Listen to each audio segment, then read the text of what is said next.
فیصل فیصل فیصل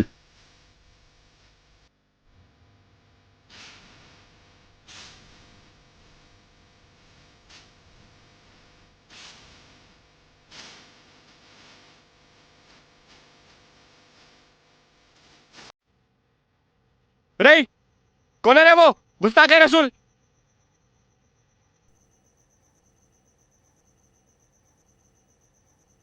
آپ کو میری بات سنانے کے لیے رکانا پڑا. ارے تے کو نہیں معلوم یا آج میلاد ہے؟ ہاں بڑے بھائی، لیکن ذرا ٹائم دیکھو نا، رات کا 1 بج رہا. آپ کے شور سے گھر میں بچے سو رہے نہیں. ابا کی طبیعت پہلے سے خراب ہے اور اوپر سے یہ چھوٹے بھائی کا کل ایگزام بھی ہے. اس کی پڑھائی پوری چکلے لگی ہوئی ہے. ارے اب جاتا کھاتا. ارے جلال ڈال میاں ڈالا.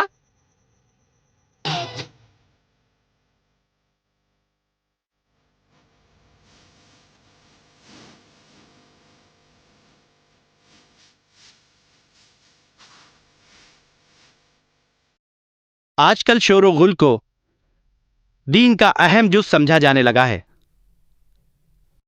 وہ ڈی جے میں پلے ہونے والی میلاد کی نعتیں ہوں نور والا آیا ہے، نور لے کر آیا ہے، یا پھر رمضان کے سائرن. لیکن ہمارا دین ہمیں یہ تعلیم دیتا ہے کہ اپنی آواز کو پست رکھو. اللہ کے نبی صلی اللہ علیہ وسلم نے بھی اپنی زندگی میں شور شرابے کو پسند نہیں فرمایا ہے.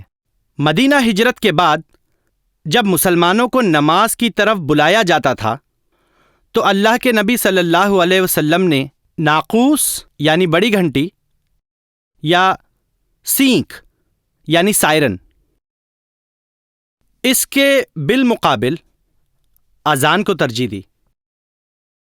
یہ تو ہے دین کی تعلیم، اور ہم یہ شور شرابہ مچا کر نہ جانے کون سے دین کی پیروی کر رہے ہیں. اس کے علاوہ کیا آپ جانتے ہیں کہ یہ شور شرابہ ہمارے لیے کتنا نقصان دہ ہے؟ کیا آپ جانتے ہیں کہ ٹیکنیکلی اسپیکنگ اگر میں آواز کو 50 ڈیسیبل سے بڑھا کر 60 ڈیسیبل کر دوں تو یہ 10% کا اضافہ نہیں بلکہ 100% کا اضافہ ہوتا ہے. تمام پڑھے لکھے لوگ جانتے ہیں کہ انسانی جسم کے لیے قابل برداشت آواز کی لمٹ 45 ڈیسیبل ہوتی ہے.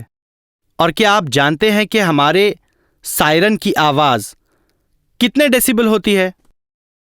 Any gas?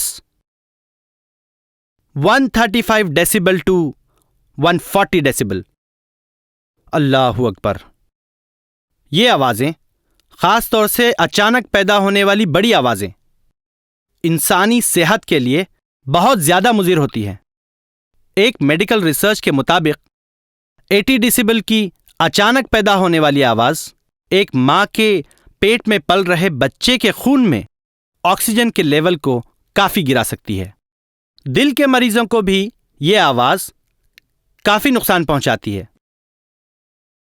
یہ تو کمزور جسموں کی بات ہو گئی. یہ آوازیں نوجوانوں کے جسموں کو بھی نقصان پہنچاتی ہیں،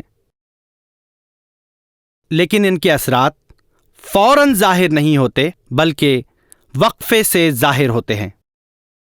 بچوں کی تعلیم ہماری اولین ترجیح ہونی چاہیے، لیکن اگر شور کی وجہ سے ان کی تعلیم متاثر ہو رہی ہے تو اس کا ذمہ دار کون ہے؟ یہ بھی تو سوچئے کہ اس ملک میں بسنے والے ہمارے برادران وطن کے سامنے اس شور کے ذریعے ہم ہمارے دین کی کون سی تصویر پیش کر رہے ہیں؟ Wake up before it's too late.